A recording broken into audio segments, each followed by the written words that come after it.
You open your eyes in Pretoria, South Africa. Your name is Elon Reeve Musk. Your mother is a Canadian-born model and nutritionist. Your father is a South African engineer who once owned part of an emerald mine, enough to buy yachts and fancy computers and give you a comfortable childhood. You grow up with two younger siblings. On paper, you have safety, wealth, a nice house. But your childhood isn't serene. By age 10, you're devouring books, fascinated by computers. At age 12, you teach yourself programming and write a video game, Blastar, which you sell to a magazine. A small taste of power. You walk through the halls of private schools, first the preparatory school, then later institutions including Pretoria Boys High School. But that world is hostile. You get bullied. At one point, you're thrown down a flight of stairs and beaten so badly you end up hospitalized. You learn early. Being smart, being different, means pain. Still, the seed of ambition grows. The computer becomes your refuge. At 17, you leave South Africa. You don't want compulsory military service. The political climate is suffocating. You take advantage of your mother's Canadian origin to obtain Canadian citizenship. You land in Canada, work odd jobs, hustle, survive. You enroll at Queen's University, Ontario. Stay 2 years. Then you transfer to the University of Pennsylvania, where you study economics and physics. In 1997, you graduate with dual bachelor's degrees. You briefly attend Stanford University for a PhD in energy physics, materials science, but after 2 days, you drop out. The future of the internet calls louder than academia.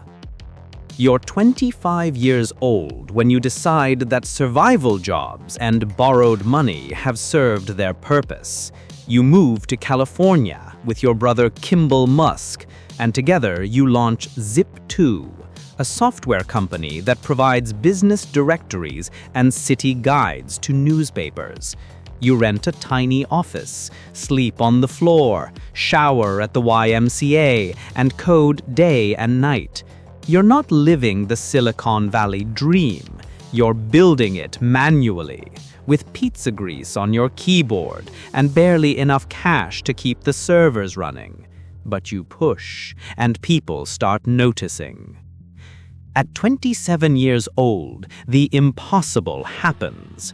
Compaq acquires Zip2 for roughly $307 million in cash plus stock options. Your personal share? Around $22 million. You were a broke immigrant 5 minutes ago. Now you've tasted capital, leverage, momentum. The first spark of the empire. Fresh from the acquisition, you take a chunk of your payout and launch X.com, an online financial services startup offering email-based payments, something almost nobody was doing at the time. It's 1999. The dot-com boom is raging, and you want to ride the lightning. The company grows fast, chaotic, experimental. In 2000, X.com merges with Confinity, a company with a tool called PayPal.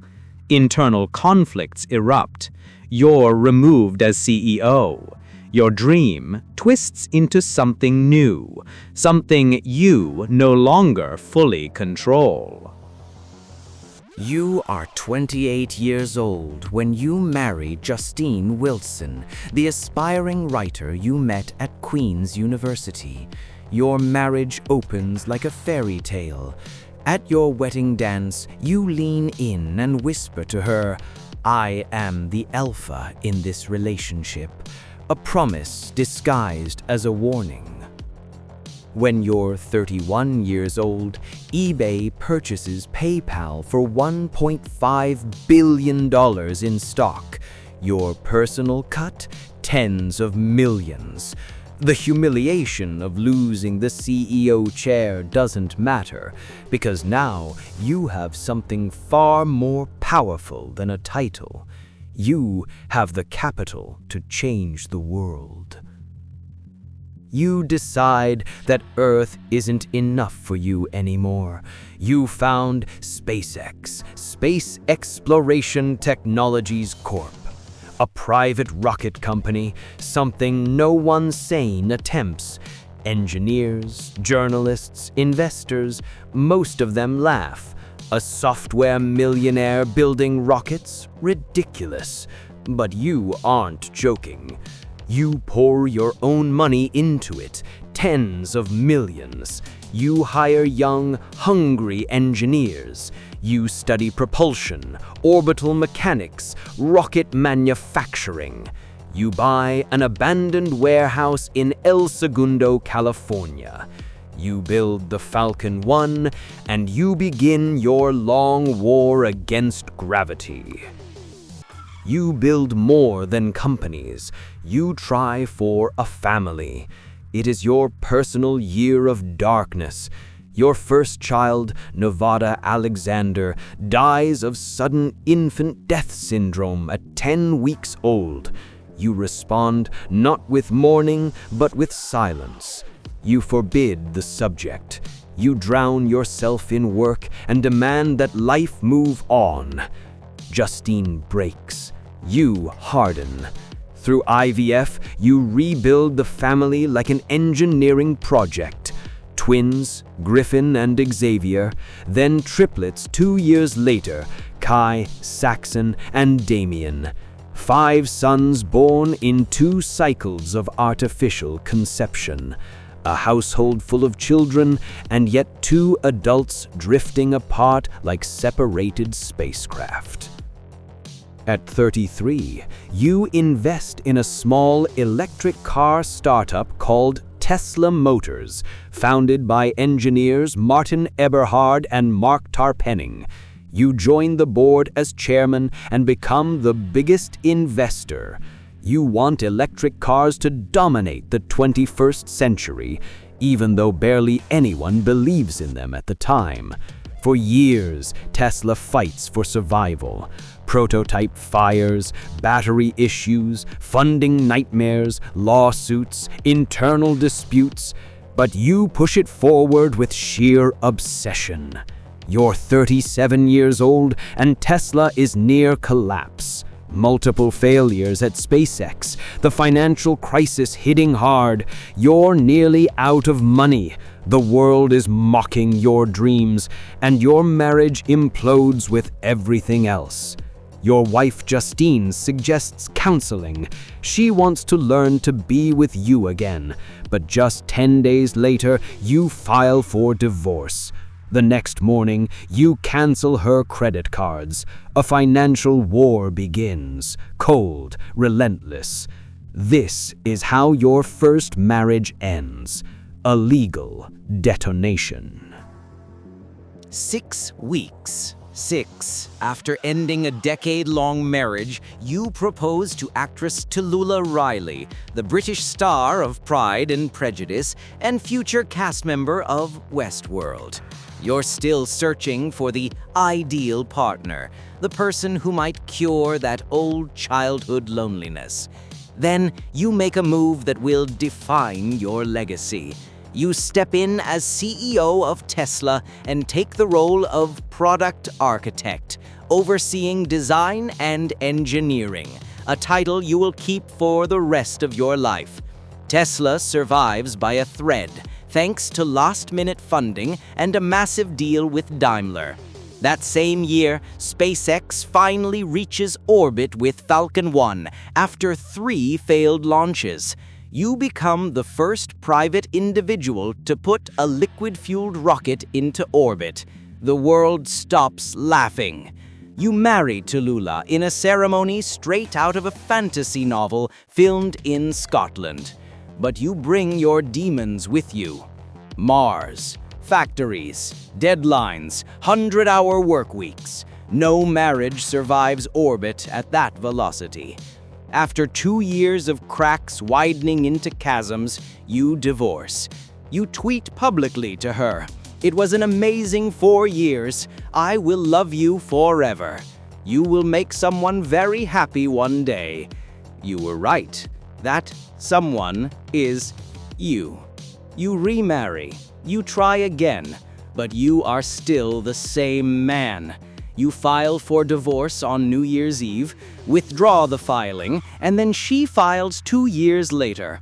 This time, it ends completely. Strangely, Tallulah remains one of the few exes who still speaks well of you, even trying to mediate your Twitter acquisition years later. Proof that some collisions don't end in total annihilation. At 45, you co-found Neuralink, a neurotechnology company focused on brain-machine interfaces. Your goal? Merge human cognition with AI, treat neurological conditions, and one day transcend biological limits. People compare it to science fiction. You treat it like an engineering puzzle. You fall into a relationship with actress Amber Heard during the turbulent aftermath of her divorce from Johnny Depp. Your romance is short, volatile, and very public. In a rare moment of vulnerability during a Rolling Stone interview, you admit, "I was really in love, and it hurt bad. She broke up with me more than I broke up with her." You also confess something darker, rawer. "I cannot be happy unless I'm in love, unless I have a long-term companion." A billionaire terrified of sleeping alone. The relationship ends, but not quietly. Years later, your name resurfaces in the Depp versus Heard trial, dragged into the tabloid gladiator arena. A reminder that no amount of money buys privacy. At 46, after being stuck for hours in Los Angeles traffic, you tweet a joke about digging tunnels.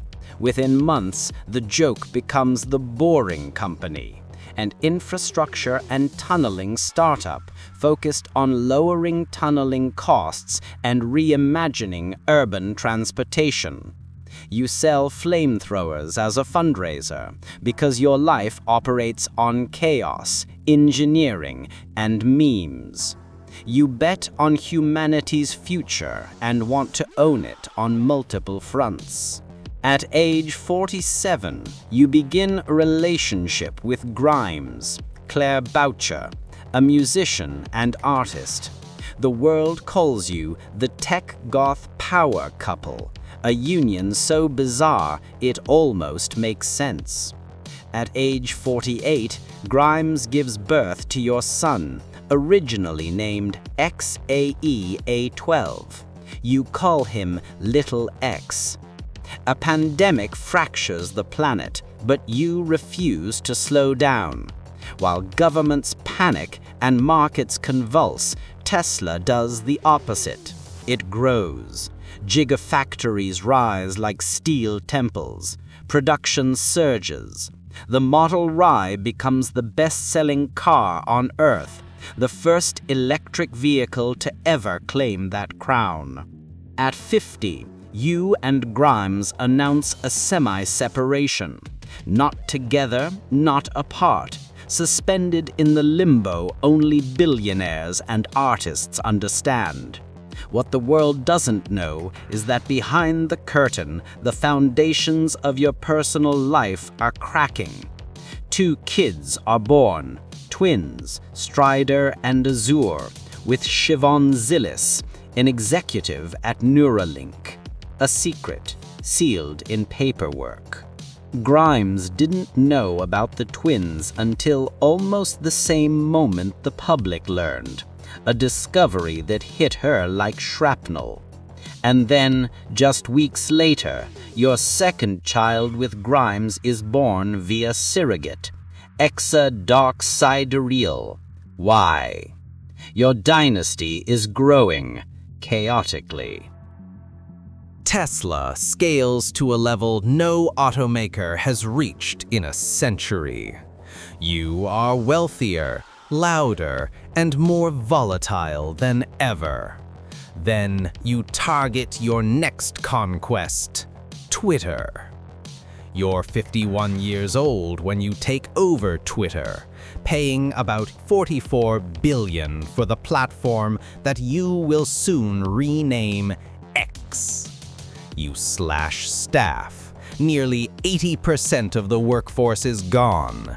You alter policies, restructure the system from the inside out. Advertisers flee, headlines flare, and critics call it chaos. But you didn't buy a company, you bought a megaphone. At the same period, your daughter Vivian Jenna Wilson, born Xavier, one of your twins with Justine Wilson, legally changes her name and gender at age 18. She states, with the force of a guillotine, "I no longer wish to be related to my biological father in any way, shape, or form." You respond publicly with blame. Woke mind virus, progressive schools, ideological capture. You speak as if her former self has died. Vivian eventually calls you a pathetic man-child and accuses you of absence, judgment, and cruelty. At 53, you launch a new venture, XAI, designed to compete with the biggest AI labs on Earth. You pull talent from DeepMind, Microsoft, and Google. Your goal is simple: understand the true nature of the universe. Later that same year, XAI releases its first large-scale model, Grok, a generative AI chatbot wired directly into real-time information from X, built to answer spicy questions. An AI with your personality baked into silicon. A brief relationship with Australian actress Natasha Bassett flickers and burns out just as fast. Your personal life has become too large with consequences. A third child with Grimes becomes public, Techno Mechanicus, Tau, and the two of you spiral into a custody battle. Grimes sues you over parental rights, arguing over jurisdiction, Texas, where you live, or California, where she wants to raise the children. Your private life is no longer private. At 53, Grok becomes deeply integrated into X. The timeline shifts.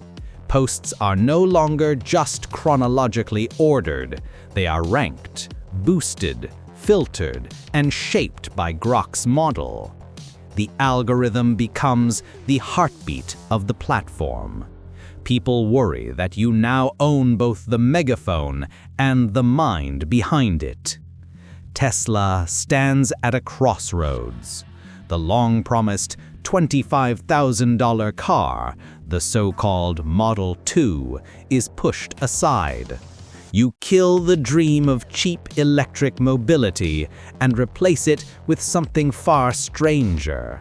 Robo-taxis, cyber-cabs, a fleet of driverless machines without steering wheels or pedals. The prototype is a car designed for a world where no one drives. Analysts panic. Fans cheer. You don't care what any of them think.